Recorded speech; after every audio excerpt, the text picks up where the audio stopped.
Hi everyone. మనం చాలాసార్లు మంచిగా మేకప్ వేసుకొని ఫంక్షన్కి వెళ్ళినాడు ఇంకో ఇట్లా స్వెట్ పట్టేస్తుంది. దీనివల్ల చాలా డిస్టర్బ్ అవుతాం. అలా కాకుండా మీ అందరి కోసం ఈరోజు ఒక మంచి టిప్ చెప్తాను.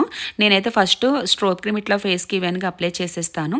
తర్వాత కొంచెం ఫౌండేషన్లో స్ట్రోబ్ క్రీమ్ మిక్స్ చేసి ఫేస్కి ఇట్లా బ్లెండ్ చేసేస్తాను. ఫౌండేషన్ ఎంత బ్లెండ్ చేస్తే అంత బాగా వస్తుంది. చూడండి డిఫరెన్స్ అనేది చూపిస్తున్నాను కదా. అండ్ ఇప్పుడు మీకు టిప్ అని చెప్పాను కాబట్టి నేనైతే ఎన్వైబీది లూజ్ పౌడర్ యూస్ చేస్తాను. ఎందుకంటే ఇది మన ఫేస్లో ఉన్న ఆయిల్ ఏదైతే ఉందో దాని అంతా అబ్జర్వ్ చేసుకుంటుంది. డే అంతా మేకప్ అనేది అలానే ఉంటుంది. అస్సలు ఎలాంటి స్వెట్ అనేది పట్టదు. చాలా బాగుంటుంది. నాకు ఇష్టం ఈ పౌడర్ అనేది. ప్రోడక్ట్స్ అన్ని ఇక్కడ ట్యాగ్ చేస్తాను చూడండి. మీకు డిఫరెన్స్ అనేది కూడా చూపిస్తా బిఫోర్ ఆఫ్టర్.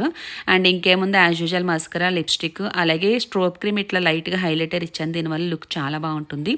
ఇది నా ఫైనల్ లుక్. నాకైతే చాలా నచ్చింది. మంచి షైనీగా ఉంది ఫేస్ అయితే. అస్సలు స్వెట్ అనేది పట్టదు. డే అంతా అలానే ఉంటుంది. మంచిగా ఉంటుంది లుక్ అనేది.